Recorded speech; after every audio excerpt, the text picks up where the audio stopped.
currently being recorded on my computer. So, questions, comments, grumbling will be recorded forever and ever. So, Miss Rachel, let's take it away. Yeah, absolutely. Well, thank you guys for all coming. I did not expect this many people to be here. I'm really excited to talk to you guys about diabetes for a multitude of reasons. So I'm going to just start by letting you all know what I'm going to talk about today because it's a long period. And so break it up with lots of questions. I'm totally open to comments, questions, whatever you guys have. So we're going to start. I'm going to tell you who am I, why am I here, why am I semi-qualified to talk about diabetes. I'm going to tell you what diabetes is from a molecular standpoint. And I'm also going to talk about what's going on with diabetes research right now, and specifically what I'm doing to hopefully help push along the field of research. So we'll start with who am I? So I actually am born and raised in Wisconsin. I'm from Germantown. Does anyone know where Germantown is? Oh, wow. Probably because of basketballs? No? Zach Showalter? Yeah? Yeah. So it's a suburb of Milwaukee, and actually had a great time in high school, the best. But in December of my senior year, this time, a long time ago, I was diagnosed with type 1 diabetes. So I'll tell you more about my diagnosis as we move through the talk, and I'll kind of bring it full circle with what we know about diabetes signs and symptoms. But that was a pretty big shocker. I have no family history of type 1 diabetes. I really didn't have any friends who had diabetes. I was in school, went to the ER one night, and then the next day I had type 1 diabetes. So it's pretty interesting diagnosis, and I think hopefully it gives me a little bit more perspective as I talk to you guys today about what type 1 diabetes is.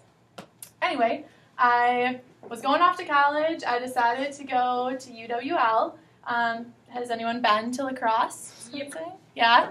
It's really beautiful. So I went there for 4 years. I majored in what they call biomedical science, which is basically biology. And I got a minor in chemistry and nutrition. And luckily while I was there, I also had the opportunity to study abroad in Scotland. So I highly recommend if anyone has a chance to go abroad and see the world, definitely try to do that. It was a really cool experience, and I went with type 1 diabetes. So I brought all my supplies, no doctor, just my roommate went with me. So it was a really big adventure, but definitely shows you can do whatever you want, no matter what kind of setbacks you have. And then the whole time in college, I really didn't know what I was doing. Everyone's pre-med or pre-dental, everyone in biology, except the teachers. I was none of those things sound very appealing. So I kind of had this midlife crisis at the end of college. I was I don't know what I'm doing. I'm not ready to get a job. I don't know what job I want. So I applied to grad school because that's what a lot of people do. When they don't know exactly what's going on, I'll just stay a forever student. So I got in at Madison. So I'm still in Wisconsin. And I got in 3 years ago, coming up on 3 years. And I'm in the Nutritional Sciences graduate program. And then I joined a lab to do my research that does diabetes research, weirdly enough. So I have been at Madison now. I've had the opportunity to go to San Diego to present my research. I've gone to some local meetings in Indianapolis. So it's been a really, really awesome opportunity. I'm hoping to graduate eventually, maybe in 2020, with hopefully a PhD. So it's kind of weird. If anyone's ever interested in grad school, I'm sure I'd be happy to talk to you. But it's kind of a weird process. It's very subjective. So you have a committee of faculty members who decide when you're ready to graduate. So it's not like high school or college where usually in 4 years you complete your requirements and you're done. It's kind of do you deserve to have a PhD? So I'm hoping by 2020 they decide that, because I'll be in grad school for 6 years by then, so I'll be pretty done. But that's my plan. Hopefully, I'll make it out. What if Mr. Taylor, Mr. Split, and Ms. Borakowski decided if you all got to graduate? None of us would graduate. That's kind of what it's where everyone has their own committee and it's kind of random. Definitely. Yeah, so it's definitely, you try to pick, you pick who's on your committee, so you definitely want to pick people who you think are going to advocate for you, right? Who are going to be yeah, you're ready to go. So let's get into the nitty-gritty, now that you guys know who I am. So I want to talk about diabetes mellitus. And it's important that we use both words when we talk about this type of diabetes because there's actually other types of diabetes as well. So diabetes mellitus literally stands for, in Greek and Latin, passing through and sweet. So the idea that extra sugar is passing through your bloodstream and you're passing it out, so like peeing it out basically. And this is going to get into kind of what you guys talked about recently with AP Bio, positive and negative feedback loops. So your blood glucose is regulated by these exact systems, right? We want to maintain or keep blood sugar, blood glucose at the same level, at a good level at all times. But the thing is, we live in an environment of a lot of stressors, right? Exercise, eating, sleeping, basically anything you can think of, sickness, can all affect blood glucose. So we have to have the system in place to kind of make sure that those levels can come back to normal. So we know that normal blood glucose levels are 80 to 110 milligrams per deciliter. So you guys don't really need to remember that. It's just that's what we're trying to aim for. So what happens when blood glucose gets too high? So does anyone know off the top of their head what would raise blood glucose levels? Any guesses? It's not sugar. Yeah, so eating would definitely raise blood glucose levels. Anything else? No? What was that? Yeah, when you're sick, you usually have higher blood glucose levels. That's really good. I'm going to drop a like. Yeah. Anybody else? Now you're going to have to really raise your hand if you want to talk. Yeah, so exercise sometimes can cause them to go up, like adrenaline if you're really excited or nervous. And so in a normal, healthy person, this will happen, but this system is in place that I'm going to show you to bring blood glucose levels back down. And so when I say blood glucose, you guys can think of it as blood sugar too. So normally, you have this really awesome organ called the pancreas that looks kind of like chewing gum if you ever see it in like a diagram. And it's responsible for secreting hormones. So does anyone know, can you like briefly describe what a hormone is? No takers. Yeah. It's like a chemical in your bloodstream that like does what your brain does, but like slower and for a longer period of time. Yeah, that's a really good way to put it. So it's a molecule that's secreted by one organ, so the pancreas secretes a lot of them, and it acts on another organ, so it tells something else what to do. So it's kind of like a relay of a message. And so the pancreas secretes a really important hormone called insulin. You're going to hear a lot about insulin in my whole talk today. So insulin is the hormone that's secreted. So it's just a little molecule, and it travels all around your body to tell your body cells, muscle, liver, fat, and brain to take up glucose. So again, your pancreas is secreting, so like releasing insulin. Insulin's traveling all around the body to tell all your other cells to take up glucose. And can someone tell me why your cells would want to take up glucose or sugar? Possibly get their energy. Yeah, exactly. So that's really... What organelle deals with energy? Not mitochondria. Yeah, absolutely. Wow, you guys you're on top of this. So it's really important that your cells can do this and respond to insulin and take up glucose. All right, so now we have to do the flip side. So, we're going to talk about how they quickly take up glucose. So this is your body cells, so muscle, liver, fat, right? When insulin is present, it binds to the cell, and glucose can enter. So insulin's kind of like the key. So insulin unlocks the door, and then glucose enters, okay? When your blood sugar is too low, so can anyone give me an example of why your blood sugar would be low? Working out. Yeah, working out, not enough sugar. I don't know who said that. Yeah, so it's really important. In normal people, this is going to happen. Also, probably all of you have experienced some sort of hypoglycemia at some point in your life. Have you ever not eaten for a really long period of time, either by accident or on purpose, and you kind of get really shaky, it's hard to concentrate? That's hypoglycememia. Mm-hmm. For 18 hours one time. Oh boy. Right before fourth hour gets out for lunch, Robert? You feel like you're gonna pass out. Yeah. Do you feel like this all the Yeah, time? you shake. Like every day? Yeah. Yep. That's exactly what this is. Why you want to leave class so early? What's that mean? Okay, so when this happens, the same really important organ, your pancreas, is responsible for getting that blood glucose back up.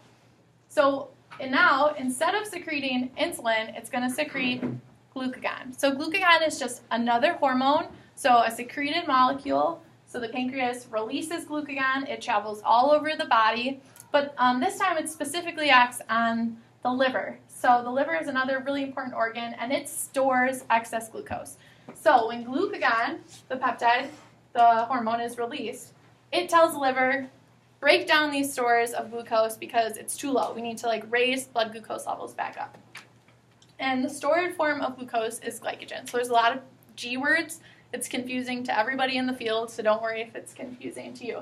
But glycogen is the stored form of glucose. So that's basically a bunch of glucose molecules stuck together. So when glucagon enters the liver, it says break up the glycogen, so it just breaks off little pieces of glucose and they're released into the bloodstream to help raise blood glucose levels. There's another process I'm not really going to talk about, but you can actually make glucose out of other structures like amino acids, which come from protein. So I'm not going to talk about that today, but there is another process that is important for raising blood glucose levels. So usually if a normal healthy person you guys are experiencing that shaky, low blood sugar feeling, it's because you've probably used up all of your glycogen stores and you're running out of glucose. Okay, so we kind of talked about this briefly, but we know that glucose comes from carbohydrates via digestion. So carbohydrates, again, are just little glucose molecules stuck together. And when we digest them, they're broken into a single glucose molecule. So we already kind of talked about this, but does anyone want to tell me, where do we get carbohydrates from? How do we get them in our body? You gotta eat them. Yeah, we eat them. So they come from the diet. All right, this is where I need your help, okay? What foods contain carbohydrates? Grain. Wait. Raise your hand. In the back. Bread. That's a good one. Over here. Pasta. Pasta. I'm gonna say that. Donuts, actually. Donuts also in the back. Rice. Rice. Anybody else? Yeah. Sweets. Yeah, like candy? Sure. Yep. What was that? Corn. Yep. Corn is a really starchy vegetable. Fruits and vegetables. Fruits and vegetables. Soda. Soda. Yes. Bad ones. And the good ones. So basically there's a big misconception that only carbohydrates come from bread, pasta, right? Your really carbohydrate dense foods, but they actually come from a lot of places. And when you're diabetic, you have to count for every single carbohydrate that you consume. So I'm going to throw up some extra examples that you guys might not have thought of. So dairy, milk has carbohydrates. There's about 13 grams of carbohydrate in a normal glass of milk. Peanut butter has carbohydrates, and other nuts contain carbs. We kind of talked about this, but pasta and pasta sauce have carbohydrates. So not just candy, donuts, soda, right? Things that you want to consume on a daily basis also contain quite a lot of carbohydrates. All right, so we got the front end of the line. Diet is where we get our carbohydrates. They're digested into glucose. And then we talked about glucose is necessary because it provides our cells with energy. And I am not going to go through this today, but we know it's through this really complex biochemical pathway. And we require the, what is this, organelle? Yeah, awesome. Okay, so we're going to quick kind of review. Okay, so insulin, this is a body cell, any cell in the body, okay? When insulin is present, the glucose that's on the outside of the cell can be taken up and converted into ATP, right? Normal energy conversion, we need this. What happens, where does the insulin come from? So this is our pancreas, right? And what I'm showing you here is we took a section of a pancreas. So we collected a pancreas from a mouse, and we sectioned little layers of it, and then we stained it with different compounds that help us look at different things. So what you're seeing here is a section of the pancreas. These blue dots are nuclei. You guys know what nuclei What's are? the nucleus? DNA. Exactly. What we're going to talk about later is what this red stuff is. So that's to come. Just hold up. So in the pancreas, we have islets. So there's two main parts of the pancreas. You have exocrine, which secretes things to help you digest food. And then you have endocrine. So remember we talked about hormones? Endocrine means secretes hormones. So there's special cells in the pancreas that secrete the hormones that we talked about. insulin and glucagon. So islets are contained within the pancreas. And what we're really focused on, especially in diabetes research, is the beta cell. So I circled one beta cell here, and you can see it contains a nucleus, and it also contains some red stain, and that is insulin. So we're able to visualize this really easily, actually. And we know that there's other cell types in the pancreas. Other cell types in the pancreas, including alpha cells and delta cells. Not going to talk about those today. What you guys want to remember is beta cells. Beta cells secrete insulin. They're super important. Yeah? So what exactly is the beta cell? It's a little tiny cell. So just like a normal cell has a nucleus, mitochondria, but its function in the body is to make and then release insulin. So that's what makes it a beta cell, is that it makes and secretes insulin. The other cells in the islet don't do that. So that's why it's super important, because it's the only cell in the body that's going to help regulate those blood glucose levels. Are there any other questions? Okay. So what happens if this process goes awry? So if there's no insulin, it's not going to bind to the insulin receptor, and remember that's the key to let the glucose in. So if glucose can't get in, your cell's not going to be able to make energy, and all this glucose is going to build up in the bloodstream. And this is a big problem, because this is what leads to diabetes, okay? You have like horns, like dun dun dun. Yeah, I know. I should have put in sound effects. What? Silly goose. Silly. So I'm going to briefly talk about the two types of diabetes, the two primary types of diabetes today, and what causes them. But you just want to remember, keep in mind this whole time, that diabetes is because there isn't insulin doing its job. And what's insulin's job? To let glucose in. Absolutely. Nice. Got it. Heard you, Joel. Okay, so one cause of both type 1 and type 2 diabetes is we think that genes play a role in perhaps making you susceptible, so making you more likely to get the disease or not. We know that DNA contains genes, and genes are like the blueprint of what proteins are made.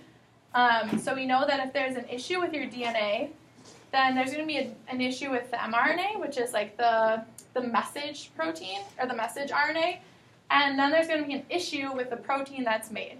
So I'm trying to think of a good example. So maybe, and we'll talk about this with our mouse models, if you have a problem in the gene for insulin, maybe then when you have the message RNA, there's still that problem is encoded, and then when you make the insulin protein, it's not effective. So say it can't actually bind to the insulin receptor.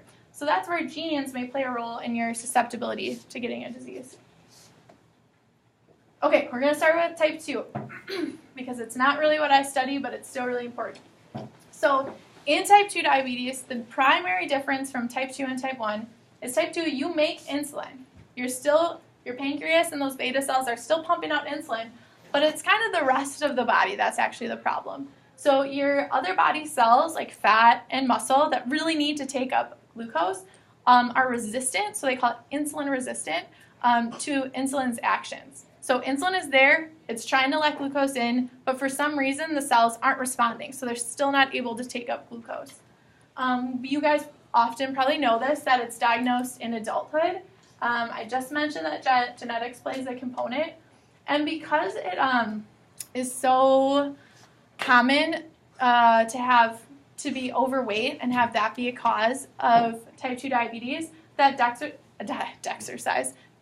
and exercise are really important in helping play a role in if you get type 2 diabetes or not. Just like type 1 diabetes, incidence is increasing. Does anyone know anyone with type 2 diabetes? Yeah.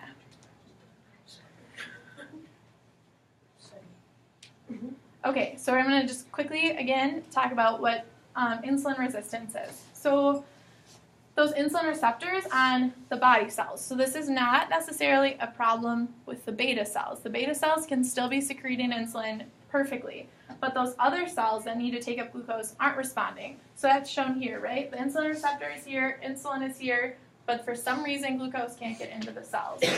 And we think that insulin resistance really is tied closely to obesity. So when you become obese, you get more fat cells. And what happens is when you have more fat cells, they tend to be less responsive to insulin. Does that make sense? So there's more of them, you're making them rapidly, and for some reason they're just not able to respond to insulin in the same way. So like they're lazy? Yeah. Okay. Lazy cells. Like there's just so many that they're like, oh, I'll let someone else deal with it. Right. Exactly. Lazy. And if you kind of think of it in like a 3D form, right, fat deposits are just like hundreds of cells together. So if all the cells on the inside are probably more insulin resistant because there's less ability of the insulin to get into those cells. So it's like one person, or like 4 people writing a paper together, as opposed to a whole class writing a paper together. Yeah, because some people in the class won't write the paper. Yeah. No, some people won't pull their weight in a group project. Oh. Okay, so this relationship between obesity and type 2 diabetes is actually starting to form what they're calling an obesity diabetes cycle hypothesis. So essentially, it's a circle. So an individual begins to gain weight and they become obese. And again, like I said, right, those fat cells aren't as responsive once you become obese. So when that happens, your cells are insulin resistant and your tissues say there's no glucose. We can't get glucose in the cells. So what do we want the pancreas to do? They think it's an insulin problem. So your body tells the pancreas, secrete more insulin, right? The cells aren't getting glucose in, so to them, the only problem is that insulin is clearly not working. So we need more insulin.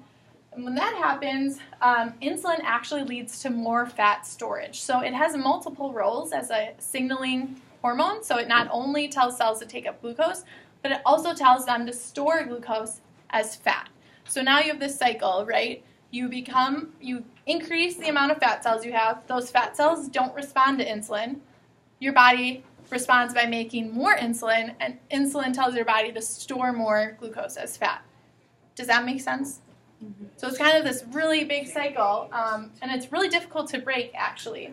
And so oftentimes, that's why right now, the best medicine I think we have for type 2 is weight loss and diet. Because once you reduce the number of insulin-resistant fat cells you have, you're going to kind of break that cycle. Does that make sense?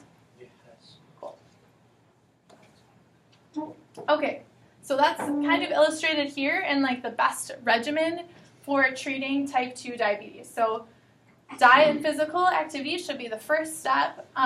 If those aren't helping maintain or keep blood glucose levels normal, then we have to add in treatment with insulin and monitoring blood glucose.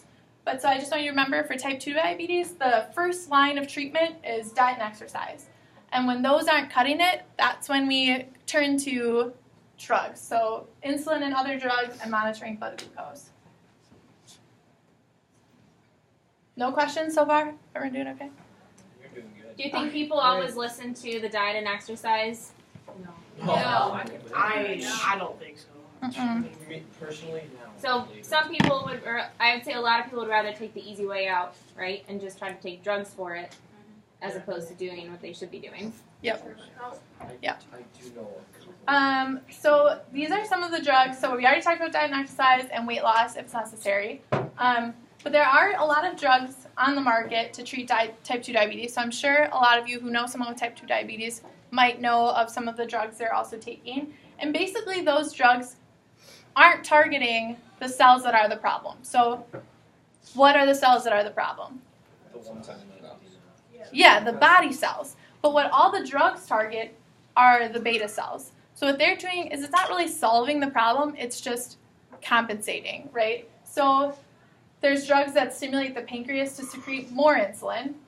There's drugs that tell the liver to take up more glucose. There's drugs that say don't digest any more starches because there's already too much glucose in the bloodstream. And what I really want to focus on is these type of drugs, which are, you don't need to know what the name of the drug is, but just that they stimulate insulin secretion from beta cells by amplifying it. So can someone define amplify for me? Yeah, in the back. Yeah. So what they do is there's already, when you digest glucose and glucose is taken up by the cells, there's already that, what I'm going to call, there's already a level of stimulation to secrete insulin in response, right? The beta cell says, oh my gosh, there's glucose in the blood, secrete insulin. What these drugs do is they say, yeah, secrete more insulin. This is a good idea, okay? So these are drugs that are used right now to treat type 2 diabetes. And we're going to target a similar pathway in my research. So just keep this all in mind. And then, like I said, bottom of the barrel is they're going to have to take insulin to try to keep those blood glucose levels normal. But none of these are really solving the problem. They're just treating the symptoms. Okay, so now we're going to switch gears to talk about type 1 diabetes, okay? So unlike type 2 diabetes, which is often cause is a strong word, but it's correlated or it happens with obesity, type 1 diabetes is not related to diet and exercise or body weight. It's an autoimmune disorder. Can anyone define what autoimmune is? It's kind of a mouthful. Yeah, automatic is good. More, any more? Yeah, in the back. It has to do with automatically fighting certain things. Yeah. So what it means, auto in this case is referring to self. So an autoimmune disorder is when your own immune system decides to attack one of your own types of cells. So in this case, take a wild guess at what cells your immune system is accidentally killing. Yeah, exactly, your beta cells. So in type 1 diabetes, your own immune system, for some reason, they're still trying to figure out what exactly is causing it to do that, starts killing your own beta cells. So in this case, you don't have any insulin secretion. It's often diagnosed in childhood, except it's actually becoming more frequent to be diagnosed later in adulthood. And it's less common, but again, it's becoming more common, just like type 2 diabetes. Okay, so unlike type 2, where insulin is around and the cells aren't responding to it, type 1, it's a direct cause is that your beta cells are no longer making insulin. So then your cells, there's no key, they can't open up, they can't allow glucose to enter. So they are in what's called a starving state. Because they're not getting any glucose, they think there's no energy for them. Don't memorize all of this, but I just want to elaborate on the fact that, especially in terms of the research world, there's a lot of complex interactions between immune cells that are killing the beta cells and the beta cells themselves. And so it's a really complicated problem to try to cure type 1 diabetes because we know that there's so many cell types involved, especially from the immune cells, and they're secreting all these different factors that are influencing the beta cell. And we know that beta cell death and autoimmune diabetes is influenced by a variety of things. So genetics, we already talked about, viral infection, other like autoimmune diseases. So if you have a different autoimmune disease like rheumatoid arthritis or hypothyroidism, which is when your immune system is either killing your your thyroid cells, then you're more likely to have type 1 diabetes. And this is just kind of an overarching list. No one really knows exactly what the cause of type 1 diabetes is. Is pregnancy on that list? Is that No. But if you have type 2 diabetes during pregnancy, you're more likely, or gestational diabetes, you're more likely to be diagnosed with type 2 later on. I didn't remember which one it was. Yeah, and if you are the baby and your mom has either type 2 diabetes or gestational diabetes, then you're more likely to have type 2 diabetes as well. Okay, so now we're going to kind of get into the symptoms, and to help you guys remember these, I'm going to tell you about when I was diagnosed. So first of all, we're going to talk about symptoms of hyperglycemia. So who knows what hyperglycemia is? We kind of talked about at the beginning. What does it mean about the glucose levels in your blood? High, yeah, exactly. So when you have high blood glucose, which is what would occur before you're diagnosed, right? Your beta cells are failing, you have no insulin, so all the carbs and starch you eat are converted to glucose, and then they cannot enter any of your cells. So you think about how much glucose is just floating around in the bloodstream. And that explains a lot of these symptoms. So polyphagia is excessive eating. So if your cells think that there's no glucose for them to take up and they need energy, their response is going to say, eat more, right? You need energy, you need to eat more. Polydipsia is excessive thirst. So this has to do with the polyuria, which is excessive urination. So think about what's the best way for your body to get rid of all this glucose, this excess glucose that's just like floating around in the bloodstream. Flush it out, yeah. So to give you an idea, when I was diagnosed, or prior to diagnosis, my symptoms were I was literally chugging water like nobody's business. Like I would drink a glass, and then I'd drink another glass, and I would drink another glass, and it was like you never satisfy your thirst. The real problem was I was going to the bathroom like 10 to 12 times in the middle of the night. And not only does that really suck for sleeping because you're waking up 10 to 12 times in the middle of the night, but I actually had a lofted bed at home, so it's like just the top level of the bunk bed. And so I was like going up and down the stairs. And I started sleeping in our guest bedroom because it was like such a problem. And I feel terrible about this to this day, but I told my mom to take me to the doctor, and she didn't want to. And I said to her, I'm like, you're going to feel terrible when something's actually really wrong with me. And turns out I had an awful autoimmune condition, and she feels terrible about this to this day. But so that kind of helps you remember that your body is literally just trying to like flush your system out. It doesn't know what else to do. Yeah. Sometimes you gotta listen. Did you have polyphagia as well? Or, Yeah. Or like drowsiness, or was just that your only symptom? Was... So I had, those were definitely my two primary ones.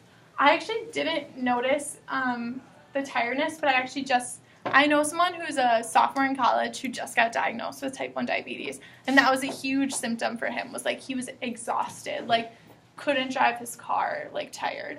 The rest, I was like totally fine, and usually if you go undiagnosed for a really long period of time, you end up like vomiting, you go into ketoacidosis, which is like a whole nother thing, because your body is basically turns toxic because it's trying to use all your other sources like protein and fat to make glucose because it has no other choice. So most people, if they don't get diagnosed early enough, they end up ending up in the ER, like close to death essentially, like vomiting, puking, passing out, all those things. So to give you an idea, right, normal range was 80 to 110, and when I was diagnosed I was over 600. So it's a lot higher than normal. But I know people who have like there's a big diabetes community on Instagram, and I know people who have been diagnosed like over 1,000 before, which is like, I'm surprised you're alive, to be honest.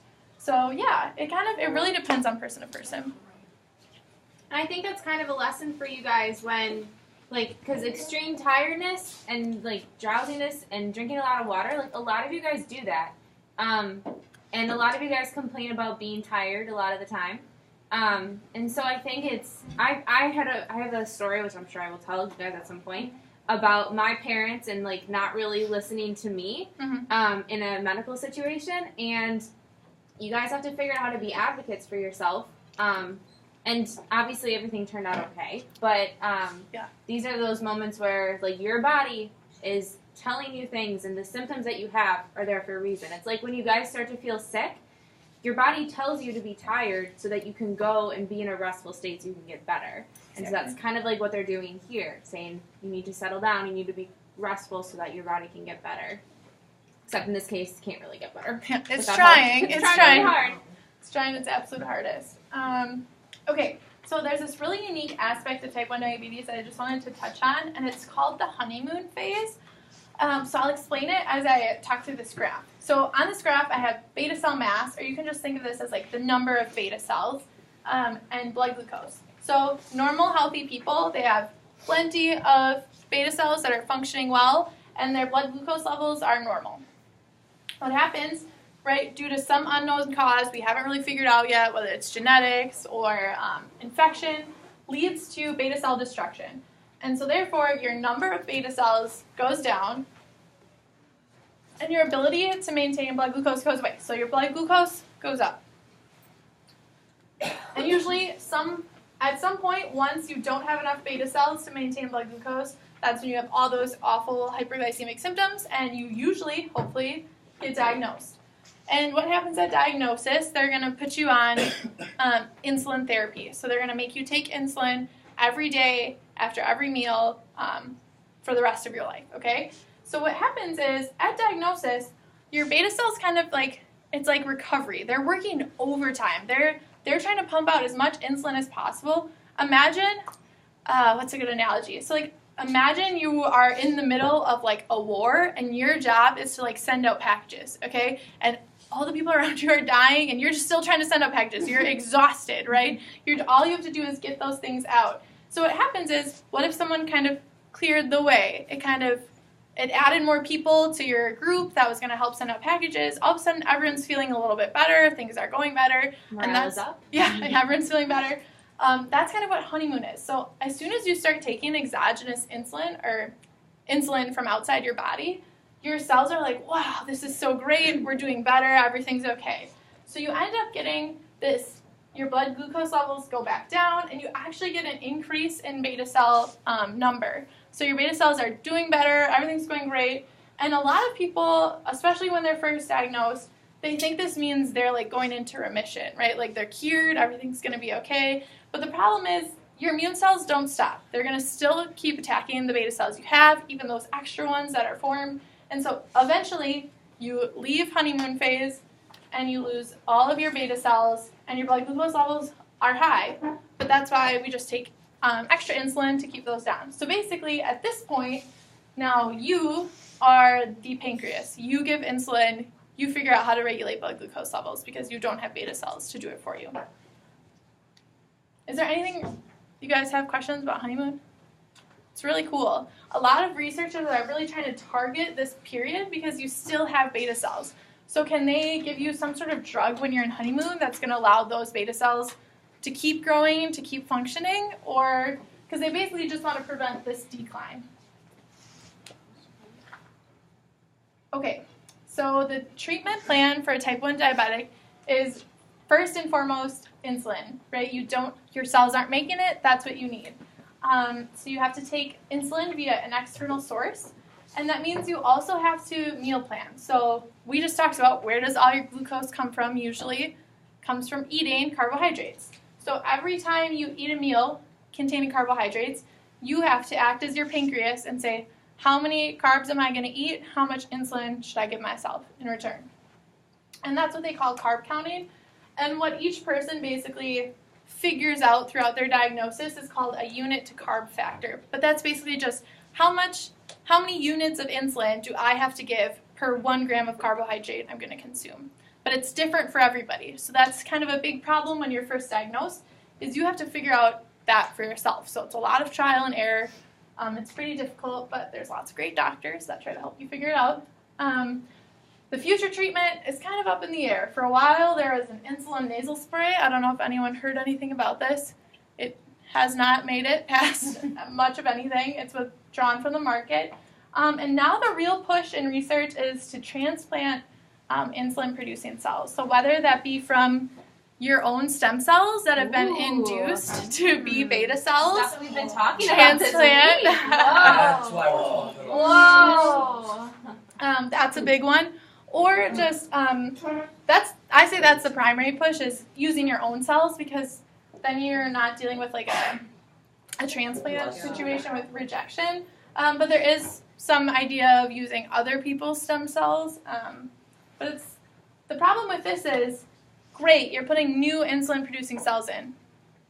Your immune system is targeting insulin-producing cells. So how can we somehow break that cycle? How can we put in new cells and not have your insulin or your immune system attack them? We need a Trojan horse. Yeah. Be sneaky. Okay, so now's the fun part. Do you want to turn the lights on? I'm going to pass some stuff around because I think it makes it way more interesting. Do we need to wait? Oh yeah, that's good. So insulin is a protein. So can we just think about this abstractly for a second? When you eat protein, you consume it, put it in your mouth, what happens to it? Power. Yeah, muscles. But it has. How does it become incorporated into your muscles?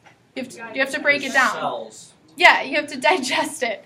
So what if you took insulin orally? Like, why can't we just consume insulin in a pill? because insulin is a protein. So it would go through that same process. It would be digested and probably incorporated into fat and muscle. So that's why I'm sure you guys have heard of type 1 diabetics giving themselves shots or using an injection device, which I'll pass around, like pens, or the pushes for these pumps, which are really, really cool. And actually, I didn't have one until earlier this year. So I'm super excited about it, and I'm going to tell you about them in like a second, I think. Okay, so there's two main types of insulin that you can take when you're taking shots. So there's what's called Lantus, and it's a long-acting insulin. So that means it's supposed to cover you at all times when you're not consuming carbohydrates, right? So all other times of the day, your body's still regulating blood glucose, even when you're not eating, and that's what Lantus has been like engineered by crazy pharmacists and chemists to do, essentially. So you take Lantus once a day, and it's supposed to cover you for the whole day. So I can pass these around. My only suggestion is you can turn the dial on the side, but you aren't going to be able to push down because there's no needle on the end, so just like spin it back in when you're done.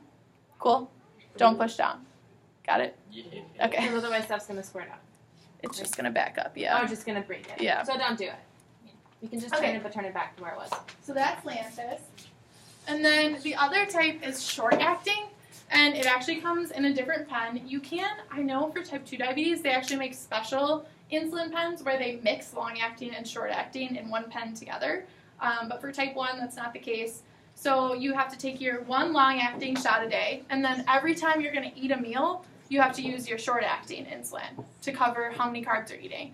And this also covers, like, say you ran a mile and your blood glucose went up, then you use your short-acting to bring it back down, okay? So that means for someone who's using shots, and I'll pass around syringes too, that you're taking upwards of, like, on a minimum, 4 shots a day, usually. For a normal person, I'd say 6 to 10 because you snack and you work out and you're doing all this other stuff.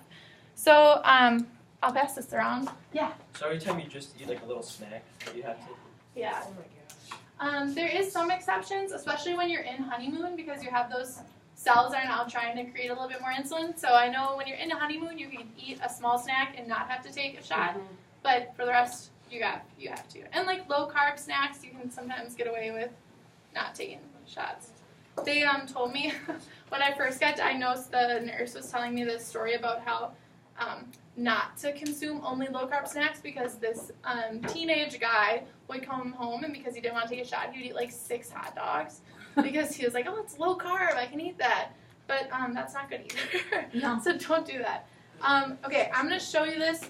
Please do not stab yourself with this needle. I'm going to put the lid back on. But this is what a syringe looks like. You guys, I'm sure you've seen one, but they can be pretty big. The newer needles that have just come out for the pens are actually really tiny. They're called nano needles, and they're much smaller than this. So this is what people traditionally have had to use. Then we moved to pens and needles, and now pumps. So this is So leave the cap on. You guys have all seen a needle before and you got a shot. Yeah. It's not that different.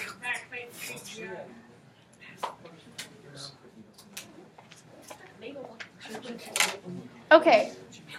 So, any questions about like using pens or syringes? What happens if you take too much insulin? Hypoglycemia, and I'm going to talk about that in a second. Yeah. It's a problem. Yeah, figured.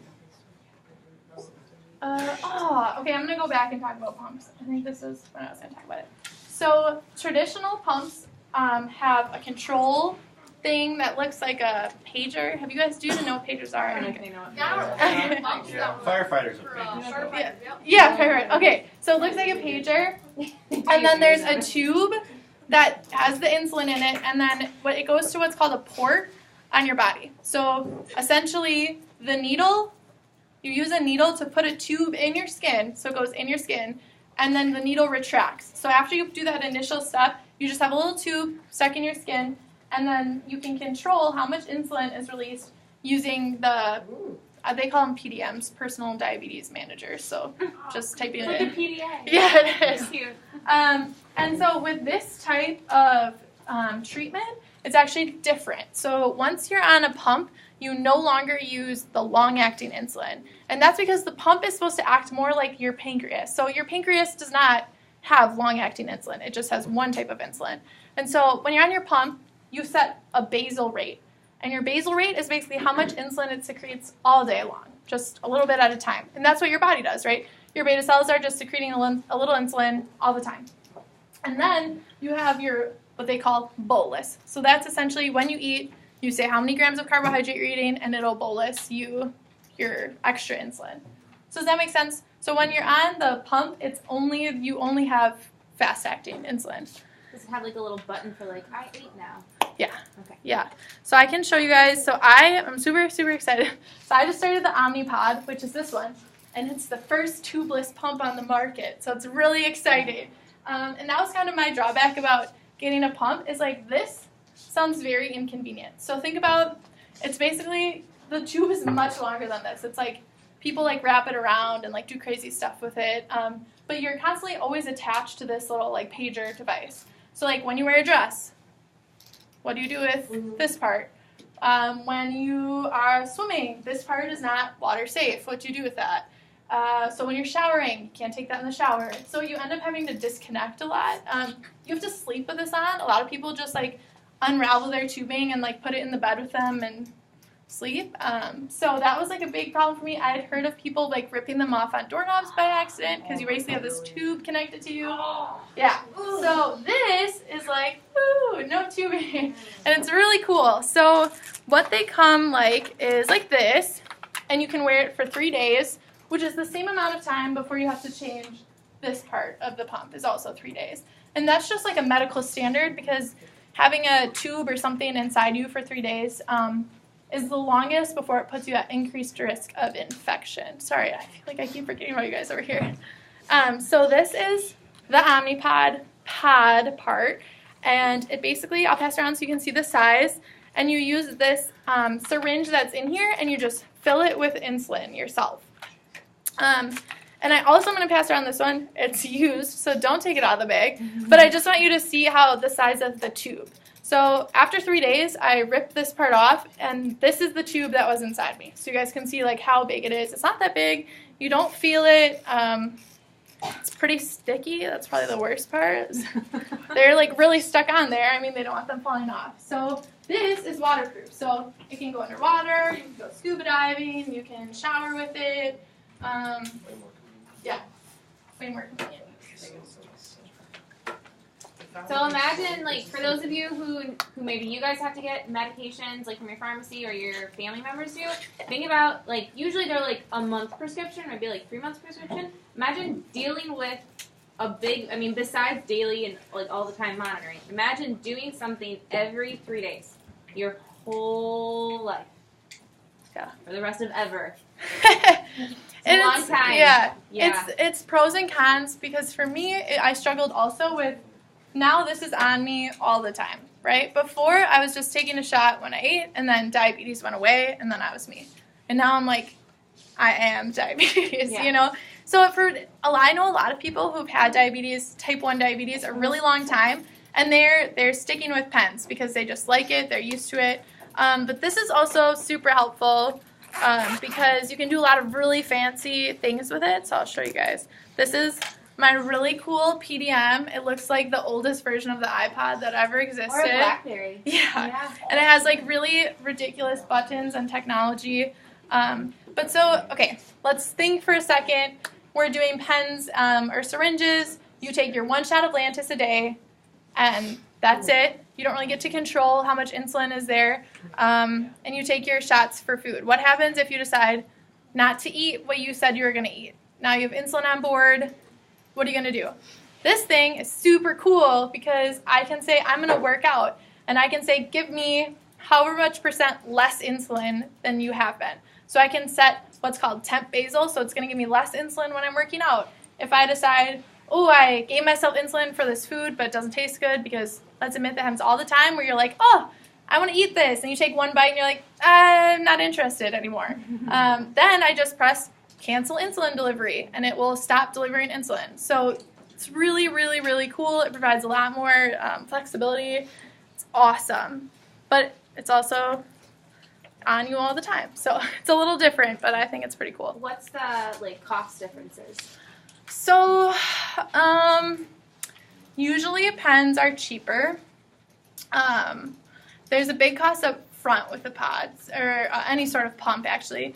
These can range from like $3,000 to $5,000. Wow. Yeah. With like after insurance? Before Or insurance. before insurance. So then it really depends what kind of insurance you have. And then so once you have like that's another the Omnipod system tends to be a bit more expensive because you're replacing your pod every 3 days and it has technology in there, right? Like it has to be like Bluetooth to talk to each other and it has to be full of all this stuff. Whereas when you're on a traditional pump, it's literally like a tube port. There's no technology, there's no, data collection. So this part is a lot cheaper to replace every 3 days. So it's expensive. Yeah.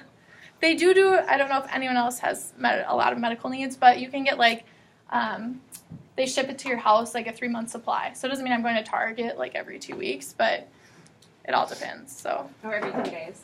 Yeah. Yeah. That would be dangerous. Yeah, I know.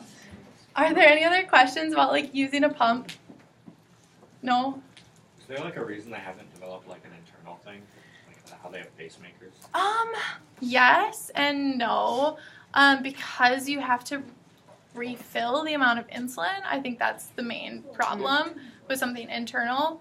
And having people do it at home, it's like high risk of infection if you're trying to do something that's inside you all the time. That would be my concern. Yeah. And like insulin's a protein, so you couldn't have like a machine that would like make insulin, right? Yeah. Like at your own house? Or like No, I mean like something inside you. Oh, well that's kind of the idea is like behind like all these big research movements is to get something inside you that produces insulin. They just haven't really figured out yet. And like the ideal situation is, okay, how do I know what my blood glucose is to dose my insulin? I have to test. So that means poking your finger every time you're curious about what's going on with your blood glucose. So every time I dose for a meal, you have to test, working out, blah, blah, blah. So the ideal situation is you don't have to do that. Something is going to be the brain in between. So they're trying to create a machine that essentially reads your blood glucose and doses for you. So it's like taking over the job of thinking for yourself, kind of. Yeah. Oh, sorry. How do they like acquire insulin? Like, do people donate insulin? That's a really good question. So they like genetically make it. For a long time ago, they actually collected pig insulin. That's what people were given, was insulin from pigs. But now they can make it in like a lab. Yeah. You can make it? Yeah. Become a chemist and then you can make insulin. Yeah. When you had like the long-lasting insulin, was it like a high at the beginning of the day, like right when you took it, and then it like slowly dropped off at the end of the day? Yeah, that's a really good question. So it's genetically engineered to kind of, when you inject it, it's supposed to create like a little kind of reservoir, like a little pocket of insulin, and then your body is supposed to draw from it all day. That's ideally how it's supposed to work. So there isn't supposed to be a high point and a low point, but the reality is for most people there is. So actually at the end, which kind of pushed me towards my pump as well, that exact thing was happening to me. So at the end of the day, I was going high because my Lantus was wearing off. So then I had to take half of it in the morning and half of it at night. So that's an extra shot that I didn't really want to be taking. So yeah, that is a really good question. And for most people, I would say that does end up happening, even though it's not what's supposed to happen. Did you have a question? Oh no, I just like when you're doing like the next step, you're trying to like basically replace the pancreas. Yeah, you're trying to replace the beta cells because you still have. Remember, we're just focusing on the endocrine, islet, beta cell, right? There's still the whole exocrine part of your pancreas that is essentially working fine. So they're just trying to create the beta cells. Yeah. Is the stuff that's like made in the lab like just as good or better than the stuff in our body? Yeah. I think so. Yeah. And like they can do really cool things like make long-acting insulin. So they kind of change the structure and what other elements are added that make it long-acting, which was a big improvement. So yeah, it's pretty cool. It's like one of the most mass-produced like liquids in the world. One more. Like on like a liquid level, how much insulin is like a 3 months? Supply. Yeah. Like So a liter? no, not that much. Not that So this will fill. How many pods will this fill? Probably like 6 pods. And so I change a pod every 3 days. So I think it's like 3 vials a month. So not a whole lot. You only need a little. Yeah. And how big is a pod? Is a pod like the size of a pill? This is the pod, and you can put in as much insulin in the pod as you want, which is kind of part of the problem. Is you have to figure out, okay, over the next 3 days, am I like is it Thanksgiving? Am I going to be eating way more than normal? I have to put enough insulin in the pod to last me 3 days. And on the same side of that, I don't want to put too much insulin in the pod because at the end of 3 days, I throw it out. So it's like trying to figure out how much is the right amount, how much is too much. It's a lot of trial and error. So it's like, I'm trying to think in like mils terms. It's probably like, I fill a pod with probably like 2 milliliters of insulin. It's not a lot.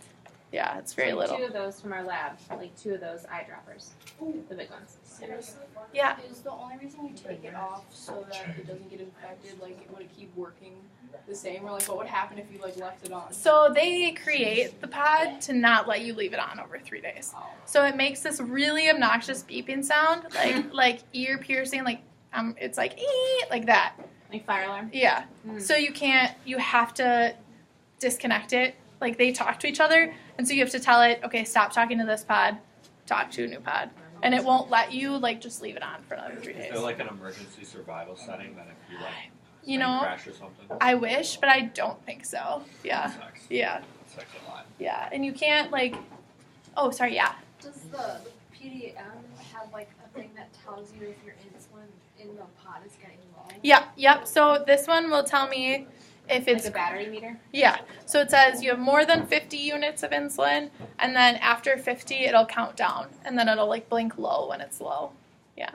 Yeah. So over time, it just, like, remembers, like if you were, can you just, like, press a button that says, like, workout, and then it just, like, remembers what to do? No, it's not that streamlined yet. Like I have to go in and I say I'm gonna set a temp basal. I set it for 25% less than normal. So I still am doing things. It's not that easy yet. Okay. Yeah, but I mean it's easier because the option before was I gave my insulin for the day. I'm working out. I'm going low. Now what? I have to eat. So like that's a big like dilemma with type 1 diabetics especially is like initially your only response to low glucose is eating. So you end up eating a lot. Like I gained 25 pounds after I was diagnosed because like that's your only solution. Like that's it. So you eat a lot of food. Do you ever, like, miscalculate how much you put in it and Yeah. then it messes things up? Yeah. So I think I have, oh my gosh, what time is it? 1:30. When does this go till? 2:05. Oh, okay, cool. You're fine. I'm gonna skip these for now because everyone's asking about this. So hypoglycemia is when you go low. We talked about that, and it does happen a lot if you miscalculate how much insulin you need for food. So I thought this is like my main problem is like Starbucks drinks, right? Like it has like weird syrups. There's milk. Like I have no idea. So I always guess. And what happens is, what if I thought they used normal syrup and they used sugar-free syrup instead and I didn't know? So now I have all this insulin that's trying to take up glucose, but not enough glucose, so I'm just like emptying my bloodstream of glucose. Then you have all of these symptoms, which I describe as like feeling like you're dying. So you get like really sweaty, your brain is not working right, like you just feel really confused. I've had it where I've been low during a test before and I just am like rereading the same sentence over and over and over and it's just like not making any sense.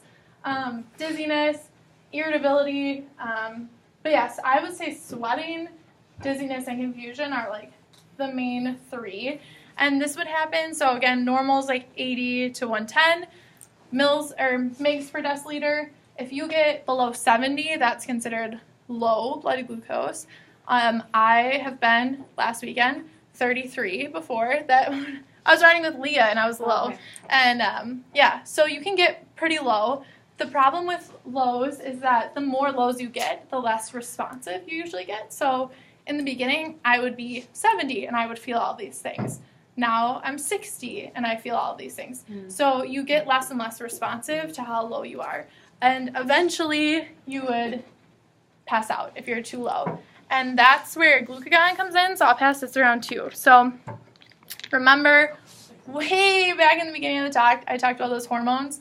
So, and glucagon is what's responsible in your body for bringing glucose back up.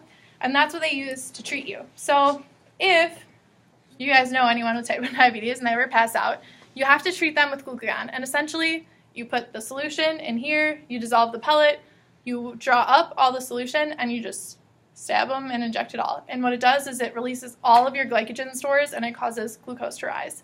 So the scary part is whenever someone passes out, this is the response you're supposed to give, whether or not you know it's a glucose problem or not, because it's an emergency, you don't know. So for college, if you ever pass out from drinking, your friends would have to give you glucagon. So it makes you really aware of making sure you don't put yourself in a situation that's going to be a problem. I've never had to use glucagon. That's one of the questions they always ask you when you go to the doctor, because it shows not that it's bad, but it's not a good solution. You have to go to the ER. They have to treat you with like adrenaline because it's giving you usually respond like super high then, right? It's causing you to release all of your glycogen. So you usually go from like 30 to like 700. So that's not good either. Imagine you're like in a car, and have you ever been in a car where you're like hitting like crappy snowy weather, and your car starts to like veer a little bit, and have your parents ever been like, whoa, and they like turn the wheel a little bit, and then it's like, whoa, turn the wheel a lot. I got in a car accident last winter because of that, because someone did that where they started to swerve, right? And they overcorrected, and the front of their car slammed into mine. And we were all going like 5 miles an hour. Doesn't matter. It doesn't matter. Like when you overcorrect, things get real crazy. So. Yeah. Okay, so that's like the extreme situation if you're like really low, on verge of death. What happens if I'm working out and I go low? Then you eat something. So I brought these. I have never once used them. They sell them. They're called glucose tablets. Why would I eat this when I can eat Skittles, Starburst, any other high sugar candy? So I'll pass these around. But like most diabetics will keep like juice boxes on hand, or I keep like, like the Halloween tiny packs of candy. Like that's 11 grams of carbohydrate in one pack of Skittles. So that's what I like use all the time. I'm diabetic friendly because I have my bag of Skittles. Apparently. So isn't that basically just a placebo? That? Yeah. Glucose tabs? No, they're actually glucose. No, but like that's a placebo is a sugar pill, right? Yeah. Isn't that? Yeah, they might use sucrose. Yeah, cheaper sugar. Sucrose is 2 glucose molecules stuck together, and it tastes like that's table sugar. Yeah. Okay. That's why glucose is actually, it tastes less sweet than table sugar, so they don't taste very good. But I will say, like, I wake up low sometimes, and eating Skittles at like 6 in the morning is not that enjoyable. Do you ever take it like just like a pill? Like just you, like, swallow don't it? chew it, you just like, this is my Skittle pill. No. Has anyone ever done that where you're like, I'm taking medicine, this is my Skittle pill? Yes. You've all done that. You know you have. Oh, man.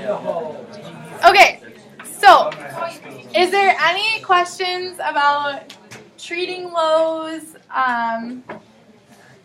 highs, pumps, use of insulin, like any questions, logistics? Like now's your time to ask. Don't ask the stranger on the street because you see they have a pod. Like what else? Hi, nice to meet you. Yeah, I actually saw someone wearing a pod at a bus stop, and I like had to refrain from being like, oh my god, I have diabetes too. I was like, no. So, one thing I didn't mention is you can only wear pods in a specific number of places. Same with injections. So you want to inject into an area that's going to have good blood flow, and usually some sort of fat like padding. So they say your arms, the back of your arms, your midsection, your like lower back, your butt, and your thighs are like where you have to rotate through. Yeah. That like emergency Yep. shot thing? Is that where you put that? Yeah, thighs. Yeah.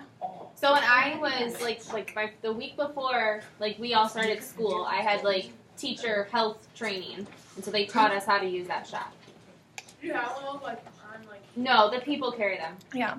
I don't have it. It's their responsibility, and like they work with the nurses here, to figure out what they carry and like if they need Skittles, if they need stuff in the nurse's office, whatever. Yeah. Yeah. Do you, like, what do you do if a person with diabetes passes out and they don't have the glycogen with them? Call 911. Yeah. We have to call 911 no matter what. That was the thing. Is like as soon as you give it, like I basically if someone were to drop, I basically go to them, I look through their stuff to try to find it, and as I'm figuring this all out, I'd be yelling at one of you guys to call 911. Yeah. Pretty much immediately if someone drops, like probably a problem. if they're like out, I'm probably gonna call 911 no matter what. And you're gonna call 911 before you call the office. You're gonna call 911, tell them the address. That's why we have. I should probably get it up by the phone, but like the emergency book that has like our address on it, and then the second call goes to the office because number one we have to get the EMTs here. Okay, I'm going to tell you about this other cool piece of technology that I didn't put up here. I don't know why, because I've just gotten that recently too. So they've developed what's called a continuous glucose monitor, which is a CGM, and you wear it as well. You can wear it for 7 days in a row. And I'm wearing both my, I don't know if you guys can see. So my pod is right here and my CGM is right here. And your CGM basically has a little sensor that goes under the skin, and it reads tissue glucose, so not blood glucose, but as close as it can get. So that means you calibrate it. So after you put it in, you test your own blood sugar. You say I'm 100. Then I tell the CGM this is 100. And then it reads tissue glucose every 5 minutes, and it talks to my phone. So I can look at my phone at any time, and it'll show me the trend, and it uses Bluetooth to communicate. So I can see, it's really helpful. Like if I'm going to bed, and before I didn't have this, I test and I'm 100. 100's good, I should go to bed. But what if I'm actually going straight down? And I'm going to be 70 in like 2 minutes. How do I know that if I'm just testing one static number? So CGM is like really helpful, and I would recommend to anyone who has diabetes, but hopefully none of you do, because you can see kind of what's happening. So the idea for what they're calling a mechanical cure is that these two things will talk to each other. Is that what you had at the Barnes that day? Yeah. Where you're like looking at your phone? Yeah. So the idea is that this will say, this is your blood glucose, and this will say, okay, I'll secrete insulin, and they'll communicate with each other. Medtronic, which is one company, they've come out with what they're calling the artificial pancreas, but it's not quite there. It's essentially this idea, but it only works when you're not eating. So it can regulate blood glucose levels at all times of the day, except when you consume a carbohydrate-containing meal. So then you still have to say, I'm eating this many grams of carbohydrate, this is my insulin to carb ratio, dose this much insulin. So they're getting close, but not quite there yet. Why don't they make your pod talk to your phone too, so you can just like push a button and You know, that's a really good question that I don't know the answer to. It would be really nice. Really nice. They probably are somewhere. Yeah. I mean, apps are like the way of the future. I think part of it is that that they can insure this, they can replace it easier. It's like a tangible object. Yeah. What's the other, I forgot the name, CGM? CGM? Mm-hmm. Does it just has, is it like a pod or is it just like a patch? It's just like a little, it's this big. So it's really tiny. And then it just has a little, it's like a filament, so a really thin piece of wire that just goes under your skin. Yeah. Okay. Is everyone good with like the logistics of diabetes? Yeah. Were you like scared of needles before you got diabetes? Like, That's a good question too. No, I didn't think so. When you, like, your first day with diabetes, so I left the ER at, like, 11 p.m. at night, and they're like, come back tomorrow, learn how to have diabetes. And I was like, okay. They're like, don't eat anything before you come. So I get there in the morning. They have you order food, like, at the hospital, help you dose and carb count. And then she's like, okay, you practice stabbing this, like, little square. I don't know if you guys have them, actually. They're, like, little skin things. Okay, they use them in, like, trust meds. that we are going to be, like, adrenaline junkie and just stab it in. Yeah. They're like little pieces of like fake skin, essentially. It's supposed to feel like puncturing skin, so they have you practice. I'm like, sure. And then I like went to stab myself, and I just sat there for a little bit, and she was like, okay, like you can do it. And I was like, oh yeah, mm-hmm. Like it's very different when you are like intentionally inflicting pain on yourself. Yeah. And it really doesn't hurt that bad. It all depends, like if you hit a nerve or not. It's usually good. But sometimes it hurts. But so the nurse actually let me stab her first. Yeah. Because I didn't know what it would feel like. Yeah. So she was there's totally like fine. the pain you would feel in your leg, and Yeah. then there's the pain you'd feel From like doing stabbing it. Yeah. So it's definitely an interesting feeling. When I first got diagnosed, I have a lot of extra syringes.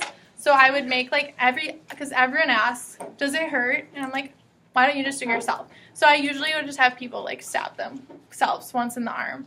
I mean, it's a tiny needle compared to what it's not like the big needles they do vaccines with. Then you're not trying to get a vein. It's literally just a little poke and you're done. So it's not too bad. It's like the first time you do it, like, because I've given my horse injections before. The first time you do it, you're like, I can do anything, and then you're like, I can't. Yeah, never mind. Not Yeah. now. You just stare at it for a little bit, and then I had to do it on cruise. Leah's the horse she rides, my friend's horse, and it's like there's one thing to do on your own horse, and then there's like on someone else's animal. Yeah. And it was IM. Like, yeah, not bad. It's not a big deal. Oh man, no. And like to be fair, everyone always says like, oh my gosh, I can't believe you do this. Like, that's so impressive. But think about if this happened to you. You have a life-changing illness. You have to give yourself shots. Are you going to be like, no, I can't do that? No, you're going to do it. So I'm going to die now. Yeah. It's kind of like when you're put in that situation, you just accept what's happening and you move on. Okay, I'm going to switch gears because I think everyone's good with what we talked about with type 1 and type 2 diabetes. Is that cool? Are there any more questions with like how, I have kind of a weird question. Sure. So, how would diabetes and autoimmune disease work? Like, if someone had both diabetes and HIV? They just have a big problem.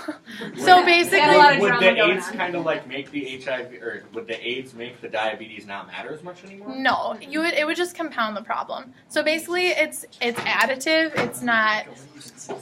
Yeah, subtractive? I don't know. Yeah, it's not like your immune system. If you have more than one autoimmune condition, your immune system isn't going to like choose one over the other. You're just now you have no beta cells and you have no immune system. So Well, it's just a bad day. We haven't gotten into HIV yet. Yeah, I know. I think it's kind of hard to conceptualize like the number of immune cells and where they're going. I get your question, but I think there would still be enough of a response that you would still have diabetes. Yeah. Yeah. So the needles that you had to use to like stab yourself in, like, was it that little one that you passed around? I used like I didn't actually pass these around. These are pen needles. So they get attached to, where are the pens? I can show you. So they get attached to these guys, which is still way more convenient than carrying around like syringes and vials. So I'll show you. This is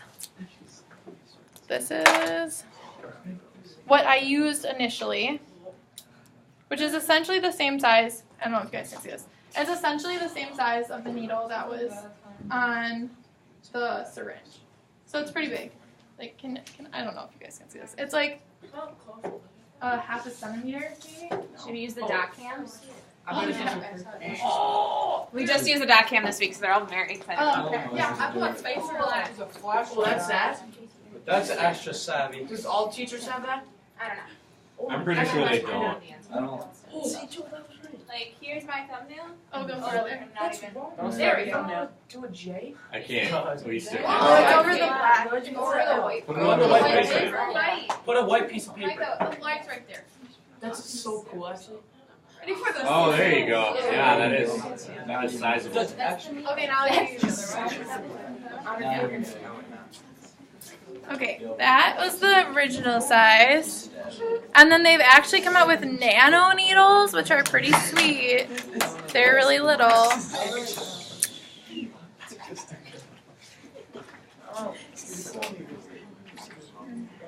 Ooh, they're very tiny. It's like the thinness of my hair.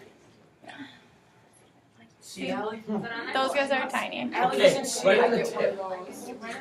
Right? Still looks- Right there. Oh my gosh. still wouldn't want to do that. Obviously. No, go back down where you were. Yeah, that's better. Okay, there you go. Move your finger more. Never mind. That's good. Okay, are there any other questions about logistics of having diabetes or what diabetes is or yes? There's no difference between using that little one and that big one. Nope. They're still dosing insulin. They tend to, if you have more fat, they tend to give you a bigger needle because you need to get farther in. So nano needles are like used especially for kids because most people who are diagnosed are children. That's the other crazy part to me is this pad. I mean, you guys saw it. It's reasonably sized. But when you see it on like a 2-year-old, it's like half their arm. So like they're really trying to like crunch down on the technology and make it as small as possible. So we have 15 minutes, just so you know. Oh, But yeah. what would you say like is the there's no like real typical, but like the usual-ish age for type 1? You know what I mean? Like you said, so that like a 2-year-old child. Yeah, that's a good question. Maybe we can investigate it. Yeah, Like I don't. a histogram. Yeah, I would say definitely majority are less than 18. Yeah. Okay. And then probably elementary school, I would argue. Really? Yeah. Wow. So it was really interesting. So I was 17 when I got diagnosed.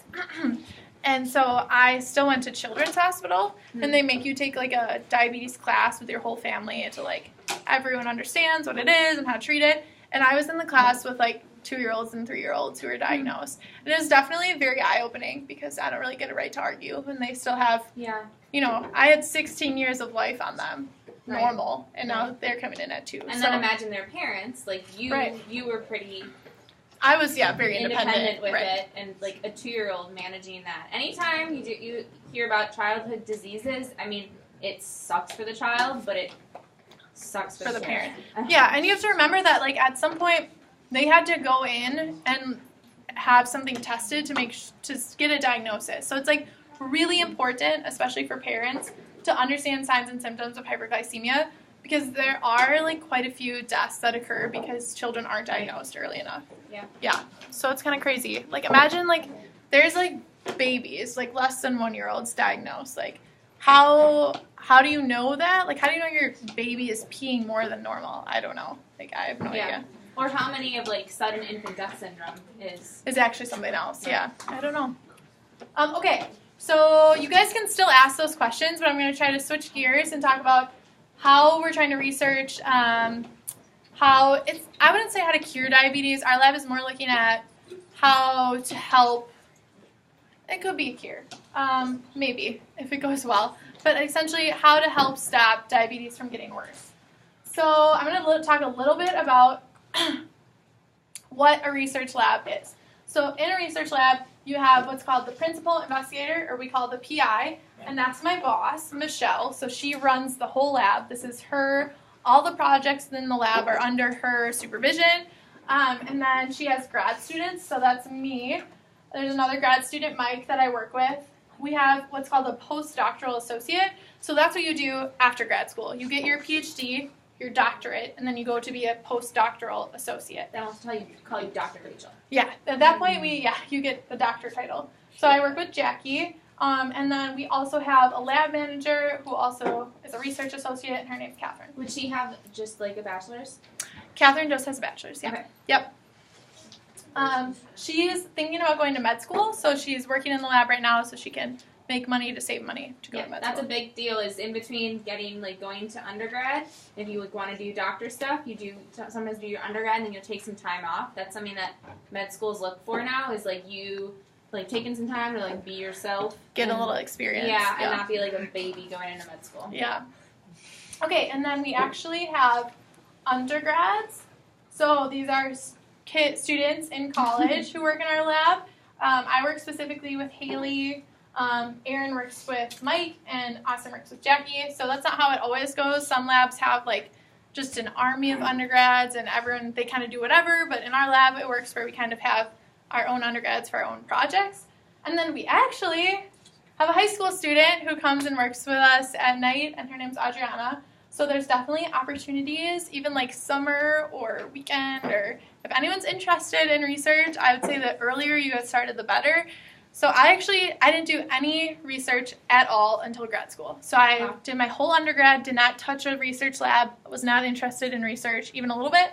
And that's not always the best. It's kind of hard to get in that way. So I highly recommend just getting your toes wet, experiencing it if you want to, because it's really cool. So on a day-to-day basis, what we do in lab is I show up for work. It's pretty casual in our lab setting on when you get there and when you leave, because as long as you're getting your work done and your project is progressing, you're doing well. So that's kind of one pro of going to grad school. So it's pretty lenient. I can take time off to come here. I can, if I go in on the weekend and then I take 2 days off during the week, it kind of all balances out. So that's really nice. And I do a lot of what I'm going to call bench work, or like wet lab. So pipetting. We do a lot of mouse work. We use mice as our model system. So handling mice, taking blood glucose on mice. Once we collect tissues or have things from the mice that we want to do experiments on, again, it's a lot of pipetting reagents, mixing chemicals, running assays. So it's really hands-on. And then once all those are done, we write papers. So it's a lot of writing, reading. That's kind of boring. A lot of people in lab don't like writing and reading. I like that part a lot. So that might drive what I do afterwards. But yeah, are there any questions about what happens in a lab, who's in a lab? It depends. So if you do do you get paid? Oh, yeah. So with a master's, you pay to go to school. With a PhD, in general, in my field, so in biology, they do what's called, either they stipend you, so they pay you, which covers your tuition and a little more, so you get paid a little bit. Or at Madison, what they do in my program is they waive tuition, so I don't pay tuition, but then I get stipended a little. So you're making money, but I would not by no means say you're making a lot of money. Or You're living. You're living to work. I basically can pay rent and food. That's it. Which is better than being in debt, but it's not can't go on vacation. Yeah, what's up? How do you take glucose out of a mouse? I'll tell you. Okay. Yeah.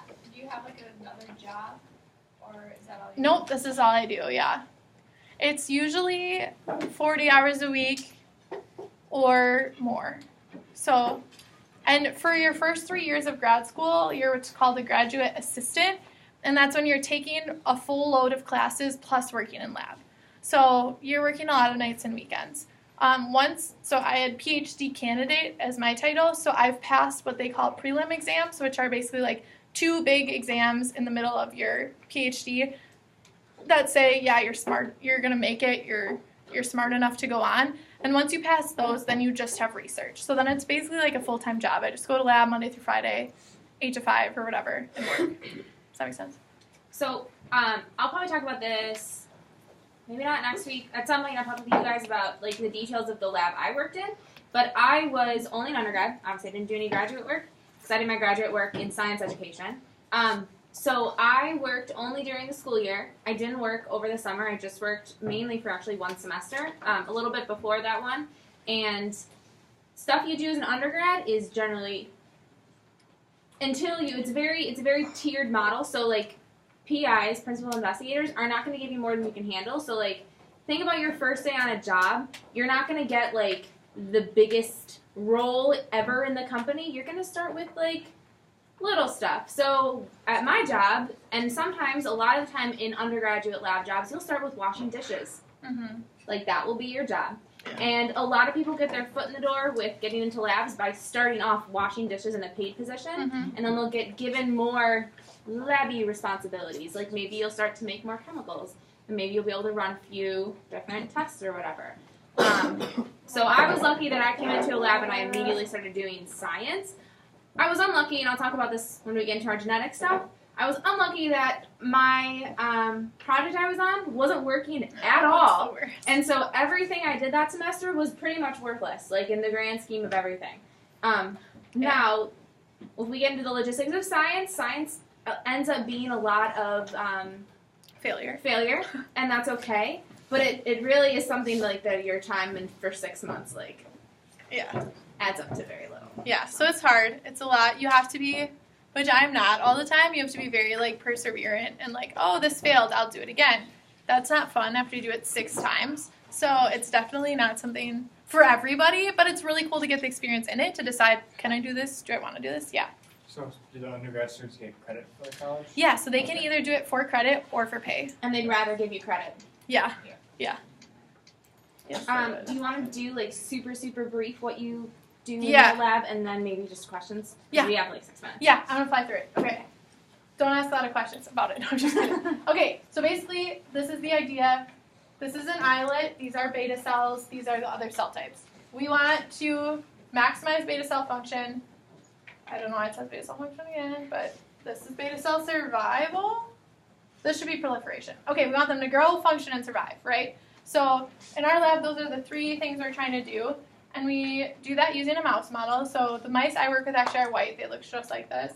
And they're called NOD mice, which stands for non-obese diabetic. So they essentially develop type 1 diabetes. It's an autoimmune regulated thing. So all the female mice develop diabetes. Do you buy them that way, or do you have to make them? No, we buy them that way. So they can order these mice to be non-obese diabetic. It's like type 1 diabetes developing mice. Yeah, and all the mice in the colony have the same situation. There's other mouse models of diabetes. So streptozotocin is a drug you can give to mice, and it will cause their beta cells to die. So they'll develop type 1 diabetes that way. There's a different genetic mouse model that we call the Akita mouse. I'm not going to talk about them. They essentially have a misfolded insulin that doesn't get secreted by the beta cells, so they don't have insulin as well. So we use mice because human research like this is unethical, and they replicate quickly. We can look at a lot of different tissues. They're small, they're cheap. It's not, I hope there's, oh gosh, a lot of people. But like they're treated very, that wasn't a joke, that was just. They're treated very humanely. So there's like a lot of protocols in place, and when you propose mouse work, you have to pass a lot of standards to show that you're going to take the best care of your mice as possible. Mm-hmm. So I had to pass it as an undergrad. I had to pass this whole little exam online that I was going to treat the mice nice. Yeah, they're not in pain. They Too much. They're not housed alone. So we go through all these things that really ensures for us too that our research is sound and that the mice are happy. Okay, this is our classic. This is a beta cell, okay? And we know that it can take in glucose and convert that to ATP, which causes the cell to secrete insulin. You guys all know this. So what we study in my lab is a specific protein, the G-alpha Z protein, that couples to a receptor, EP3, and when it's stimulated, it inhibits cyclic AMP. Does anyone remember what cyclic AMP is? I think you guys talked about this. No? Nah, okay, it's a second messenger. You might talk about this. They will. Okay, so what's happening is that G-alpha Z inhibits the formation of cyclic AMP. This is just a molecule in the cell. You don't need to know anything else about it. But cyclic AMP normally works to promote function, survival, and growth of the beta cell. So our protein of interest, we think, is upregulated in diabetes, and therefore it's inhibiting this, so you're getting less of these things, right? So when it's there, it's inhibiting the beta cell. It's causing the beta cell to not grow, survive, or function. So it's bad. So what we want to do is get rid of it in our mouse model. So we genetically can remove this protein from our NOD mice, those white mice. Okay? It's very abstract. I know. And the... It's a lot of making a lot of mouse babies. Yeah. So the bottom line is those mice... Mouse Tinder. Wild type NOD. These are the normal NOD mice. They become hyperglycemic, right? They develop diabetes. When we remove that G-alpha Z protein from this diabetic mouse model, they maintain normal blood glucose levels. Essentially, they don't develop diabetes. Okay? Woo. That's essentially the bottom line. I can talk about this if you want. Okay, 2 minutes. That's fine. This is some of the methods we use to look at it. Just don't worry about it. Get to your cute picture. I know. Yeah, so we think by removing G-alpha Z, we can promote all these things, and they won't get diabetes. But the real question is, will this translate to people, right? So we showed this in a mouse model. A lot of things have been cured in mice. Will this translate to human cure? We'll see. So yeah, that's all I have for you. Thank you guys for coming today.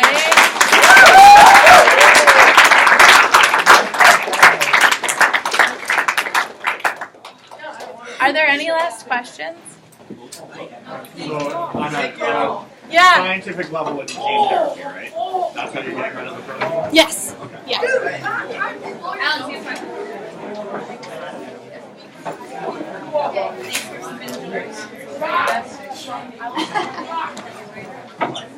Playing, but You know, are you in PETA? Or are you talking about assistant? Are you active or not? You're talking about your activity. We were doing a thing, and I was PETA with my and so we were talking about PETA. Like someone brought up Thank you. I hope you enjoyed it. Yeah. Yeah, I have Crohn's disease. Oh, stuff. yeah, very similar. Yeah. Oh man, that's no fun either. And I tell you, firsthand, having 2 autoimmune diseases sucks. Yeah. Because I also have, it's more common in children. It's called cradle cap. I don't know what that one is. It's like severe dandruff, basically. Okay. Except when you have Crohn's, it's even worse than the already severe. Yeah, it's not fun. I also have celiac disease. Yeah. So I feel you on the more than one is not the way to go. It's horrible. Yeah, but I mean, there's a lot of research being done right now, so hopefully that is a good sign for the future. Yeah, and luckily they caught it soon enough Okay, that good. it wasn't severe, and there was like no scarring. Oh, good. You poked me, now leave. Yeah. I'm gonna poke you until you leave. okay, this is gonna go on forever. This woman, I looked at her. She was probably so panicked. Like I almost hit a child. It was so scary. No, that's awesome. Yeah, I mean, if you're interested, you should definitely get into research, and it definitely helps having personal motivation. Sorry. Yeah. Wow, Pandora just notified me that they feel like Kanye West radio station weekend coming up. Thank you. What are you saying? It kind of stinks though, because like it's not like diabetes in that you have to That's why your face is go like receive that. the medicine. Right. It's not Remicade is not sold, Yeah. Okay. and so there's a lot of things I can't do. Like I got a full ride scholarship to this really good school in Michigan. Yeah. That's for performing arts, which is what I want to go to. Yeah. But I can't go because of medical treatment. Really? It really sucks. Wait, really? Why is that? Because the doctor I have, the I'm not doctor sure. has to be The thing about present. genomes is similar to because the thing about chromosomes. Is, like with is me, it- there has been in things the that have sense gone that wrong with my IV. There's Okay. I had a no- really bad There's reaction not a to it correlation once. between Okay. I don't know, So is it body like a size drug or that's so it's not on the market yet? and chromosome genome. It is.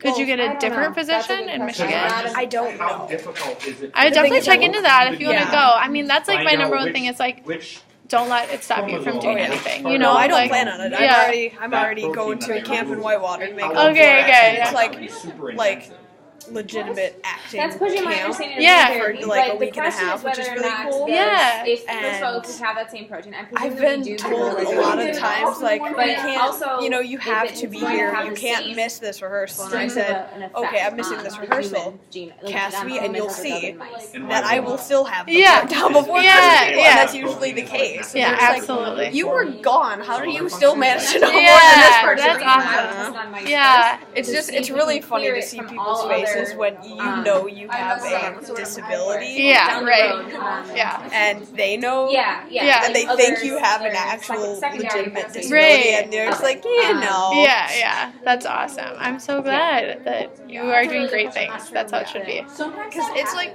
it's really hard, especially in gym class, because So my understanding of it how can AIDS affect works your is that it intestines, makes your it joints, so and your your eyes. Yeah. I didn't get the eyes so much as I got intestines, and then Kind of. joints has been bothering me too, especially my knees and ankles. Oh man. So it makes running, And like viruses, hard impact bacteria, basketball, running, mostly volleyball. It Yeah. makes it really hard. Yeah. So a lot of times when people are running laps, So you're I'll so be AIDS walking is because I just can't autoimmune take the disorder Yeah. impact, and they or just like immune scowl cells at me. I'm attacking like, your own immune cells. Yeah. just because I I mean, hate explaining The it. ones Yeah, that fight and off honestly, specific high school's white gonna be blood the cells worst that for are that. fighting off Like, diseases. once you leave, there's people relate don't to way less. the insulin levels. You know, They're it's not just it's hard attacking because those everyone sees you and everyone They're has also ideals every day, and it's Yeah. a lot. Yeah. Like, watch me walk, be jealous. Yeah, right. Deal. There you go. That's the way to deal with it. Yeah. So it's awesome. Miss Mary, you did not. Can you just cross your name off? I need you to sign it. I didn't know that. It's okay. Well, you must have gotten it. You must have Yeah, gotten it early. you don't even have to do it a lot, just like to make it a little Mike was a good question. Yeah. Which one? The one Both about. of them. All of them. Okay, so shoot, I forgot the first. Wait, did I hear something about do humans have So GFC? mouse genome. Mouse Oh genome, yeah. human So genome. how big is the mouse genome compared to the human genome? Oh, that's a really broad question. I'm assuming it's smaller, but not much smaller. Like how difficult is it? How difficult, I guess, was it, since obviously you've done it, to go through and find out which part of the genome creates the Well, protein? Rachel might not have done that. Oh, Well, I just mean that's a like good done question. it. The entire mouse genome has been mapped. has been mapped. Yeah. Yeah. So we just when they wanted to make the mouse knockout, you can literally like type in a library the gene name, which is GNAS, and it shows you where on what chromosome it is. So that was all done for me, and I don't know how long that took. Probably a very long time. Okay. And so, does that lead into the second question about the, like, what would prevent, like, do we know where in the human genome that the G69 or whatever the Yeah, protein we is? know GLC is expressed in humans, and we know where